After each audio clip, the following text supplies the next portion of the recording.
أعوذ بالله من الشيطان الرجيم بسم الله الرحمن الرحيم قل هذه سبيلي أدعو إلى الله على بصيرة أنا ومن اتبعني وسبحان الله وما أنا من المشركين. السلام عليكم ورحمة الله وبركاته. الحمد لله وحده والصلاة والسلام على من لا نبي بعده. أعوذ بالله من الشيطان الرجيم. بسم الله الرحمن الرحيم.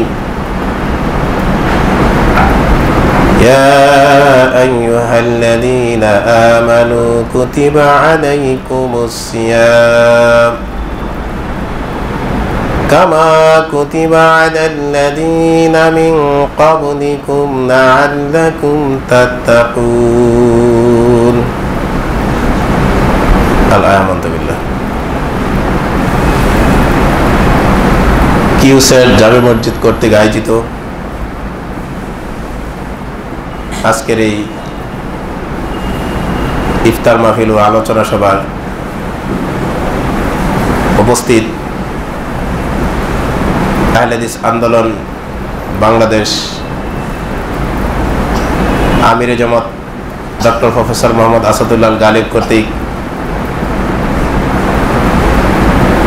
এই সিলেট সফর করার জন্য প্রতিনিধি দলের সম্মানিত শায়েখ সাইফুল ইসলাম বিন হাবিব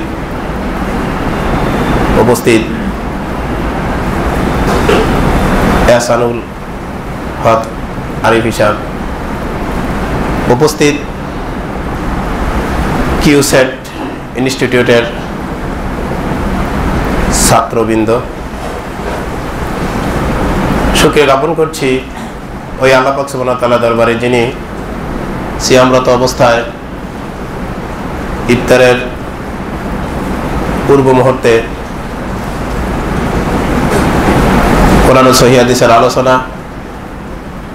শোনার জন্য সুযোগ করে দিলেন। এর জন্য শুকরিয়া তান আমরা সবাই বলি আলহামদুলিল্লাহ। আল্লাহ পাক সুবহানাহু ওয়া তাআলা আমাদের এই প্রয়াস কবুল করুক, আমাদের সিয়ামগুলি কবুল করুক, আল্লাহ আমাদের হেফাজত করুক, আমরা বলি আমিন। সম্মানিত উপস্থিতি, এটা রমজান মাস। এই মাসের মর্যাদা, ফজিলত, তাৎপর্য, গুরুত্ব আমরা সবাই কম বেশ অবগত, কিন্তু যে পরিমাণে আমরা অবগত এই পরিমাণে আমরা সেটা মূল্যায়ন করি না। যেই সুসংবাদ নিয়ে, অনেক বার্তা নিয়ে রমজান মাস আমাদের সামনে আগমন করেছে, তার বিন্দু পরিমাণ মূল্যায়ন আমাদের কাছে নেই। যদি থাকতো তাহলে আমরা মুসলিম হয়ে আল্লাহ পাক সুবহানাহু ওয়া তাআলার আদেশ এবং নিষেধগুলি যেভাবে বাস্তবায়ন করা দরকার ছিল ওইভাবে আমাদের বাস্তবায়ন করার প্রয়োজন, কিন্তু আমরা কিন্তু তা করি না। যেমন আজকে মুসলিম উম্মার যে অবস্থা, কিছু মানুষ আছে বুঝে কোরআন হাদিসের বিরোধিতা করে, কিছু মানুষ আছে না বুঝে কোরআন হাদিসের বিরোধিতা করে। আজকে আফসোস হয় আমাদের যারা নামদারি মুসলমান, যারা কোরআন হাদিস বুঝেও বুঝে না, আল্লাহ তাদেরকে সঠিক বুঝ দান করুক, আমরা বলি আমিন। কিছু মানুষ আছে যারা কোরআন হাদিস বুঝে না, বিরোধিতা করে, আল্লাহ তাদেরকে হেদায়েত দান করুক, বুঝ দান করার তৌফিক দান করুক, তাদেরকে সঠিক বুঝ দান করুক, আমরা বলি আমিন। সম্মানিত উপস্থিতি, আমরা তিনজন প্রতিনিধি এসেছি আহলে হাদিস আন্দোলন বাংলাদেশ আমিরে জামাত professor doctor professor Mohammad Asadullah Ghalib সাহেবের পক্ষ থেকে। আপনাদের কিউসের জামে মসজিদ ও মসজিদে তাকওয়া এই যে দুরবস্থা, এগুলি দেখার জন্য আমাদেরকে কেন্দ্র থেকে নির্দেশ প্রদান করা হয়েছে। এ লক্ষ্যে আমরা এসেছি আপনাদের পাশে এসে আপনাদেরকে সমবেদনা জানার জন্য। পাশাপাশি আমরা সেই কথাই বলবো, আল্লাহ পাক সুবহানাহু ওয়া তাআলা যেন এই বিপদ মুহূর্তে সবর করার তৌফিক দান করেন, আমরা বলি আমিন। পাশাপাশি আমরা ধৈর্য হারা হলে হবে না, কোরআন ও সুন্নাহর নিরিখে আমরা সামনে এগিয়ে যাব। বাংলাদেশে কেবলমাত্র আহলে হাদিসরাই কোরআন ও সহিহ হাদিসের সঠিক কথাগুলি মানুষের সামনে উপস্থাপন করে। তারা কোরআন ও সহিহ হাদিসের কথাগুলি মানুষের সামনে উপস্থাপন করতে বিন্দু পরিমাণ দ্বিধা করে না। অন্যান্য দলগুত্র পার্টির মধ্যে দেখা যায় কোরআন হাদিসের কথা মানুষের সামনে বলতে ইতস্ত করে ভয় পায়। আহলে হাদিস এমন একটা জাতি যারা কখনো বাতিলের কাছে মাথা নত করতে প্রস্তুত না। তাই আমি আপনাদেরকে লক্ষ্য করে, আমার সামনে শায়েখ আছেন, উনি আলোচনা করবেন, এহসান ভাই আলোচনা করবেন, সেজন্য আমি আমার আলোচনা দীর্ঘায়িত না করে আমি কোরআনের একটি আয়াত আপনাদের সামনে উপস্থাপন করেছি, সে আয়াতের অনুবাদ করে আমি আমার আলোচনা শেষ করব ইনশাআল্লাহ, যদি আল্লাহ তৌফিক দান করেন। ওমা তৌফিক ইল্লা বিল্লাহ, আলাইহি তাওয়াক্কালতু ওয়া ইলাইহি উনীব। সম্মানিত উপস্থিতি, আল্লাহ পাক সুবহানাহু ওয়া তাআলা বলেন, ইয়া আইয়ুহাল্লাযীনা আমানু, হে বিশ্বাসীগণ, কুতিবা আলাইকুমুস সিয়াম, তোমাদের উপর রমজানের সিয়ামগুলি ফরজ করা হলো। কামা কুতিবা আলাল্লাযীনা মিন ক্বাবলিকুম, যেমনিভাবে তোমাদের পূর্ববর্তীগণের উপর সিয়াম ফরজ করা হয়েছিল, লাআল্লাকুম তাত্তাকুন, যেন তোমরা আল্লাহ বিরুদ্ধ অর্জন করতে পারো। সম্মানিত উপস্থিতি, এই আয়াতের আলোকে আমি বলবো, আল্লাহ পাক সুবহানাহু ওয়া তাআলা এখানে বলেছেন, হে বিশ্বাসীগণ, তোমাদের উপর সিয়াম ফরজ করা হয়েছে। আমরা সিয়ামকে সিয়াম না বলে রোজা বলি। রোজা এবং সিয়ামের মধ্যে অনেক পার্থক্য আছে। আসলে মূলত ফরজ করা হয়েছে সিয়াম, রোজা না। রোজা শব্দের অর্থ উপবাস থাকা, সিয়াম শব্দের অর্থ ইমসাক, বিরত থাকা।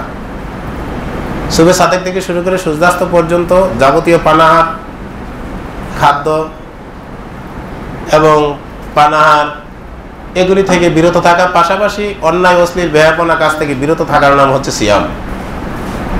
আসলে আমরা বুঝি না, আমাদের বুঝে আসে না। আমি যদি সিয়ামে থাকি, আরেক ভাইয়ের দোষ আমি কিভাবে বলি? আমি যদি সিয়ামে থাকি, গীবত কিভাবে করি? আমি যদি সিয়ামে থাকি, কিভাবে মিথ্যা কথা বলি? যেখানে রাসূল সাল্লাল্লাহু আলাইহি সাল্লাম বলেছেন, মাল্লাম ইয়াদা কাওলা জুর ওয়া আমালা বি, অপরে হাদিসা জিহলা, যে ব্যক্তি মাল্লাম ইয়াদা কাওলা জুর, মিথ্যা কথা ছাড়তে পারলো না, তার উপর আমল ছাড়তে পারলো, মানে মিথ্যার উপর আমল, এবং মূর্খতা ছাড়তে পারলো না, তার পানাহার, খাদ্য ত্যাগ করা, পানাহার এগুলি ত্যাগ থেকে বিরত থাকা আল্লাহর কোনো প্রয়োজন নাই। লাইসা লিল্লাহ, কোনো প্রয়োজন নাই। তাহলে আমরা কোন মার্কা মুসলমান যে আমরা সিয়াম আসি, রোজা আসি, এরপরে আরেকজনে গীবত করি, মিথ্যা কথা বলি, মিথ্যার উপর আমল করি, মূর্খতা অবলম্বন করি?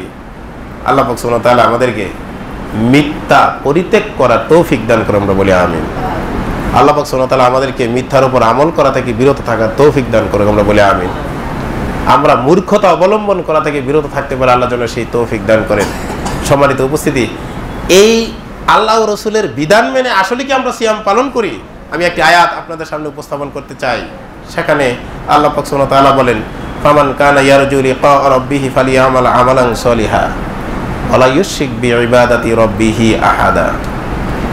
সম্মানিত উপস্থিতি, সেই আয়াতে আল্লাহ বলেন, আল্লাহ পাক সুবহানাহু ওয়া তাআলা বলেন, ফামান কানা ইয়ারজু লিকা রাব্বিহি ফালিয়ামাল আমালান সলিহা, যে ব্যক্তি আশা করে আল্লাহর সাথে সাক্ষাৎ করবে, ইয়ারজু লিকা রাব্বিহি, তার প্রভুর সাথে সাক্ষাৎ করবে যে ব্যক্তি আশা করে, ফালিয়ামাল আমালান সলিহা, সেজন্য আমল করে নেকামল।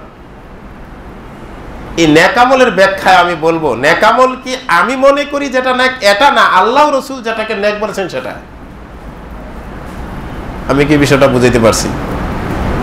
আমি কি আমার বিবেক দিয়ে, মন দিয়ে, অন্তর দিয়ে আমি যেটাকে নেক বলি সেটা, না আল্লাহ ও রসুল যেটাকে নেক বলেছেন, কল্যাণ কাজ বলেছেন, ভালো কাজ বলেছেন সেটা? কিন্তু আমাদের দেশের অবস্থা একটু বিপরীত।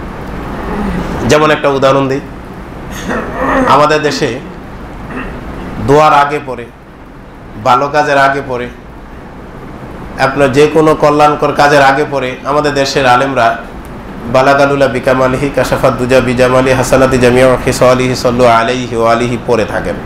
এটা তারা মনে করে মুহাদ্দিস, মুফতি, মুহাক্কিক, মুফাসসির এবং বুজুর্গানে দ্বীন, পীর, মাশায়েখ যারাই আছেন সবাই মনে করে এটা একটা কল্যাণকর নেকি কাজ।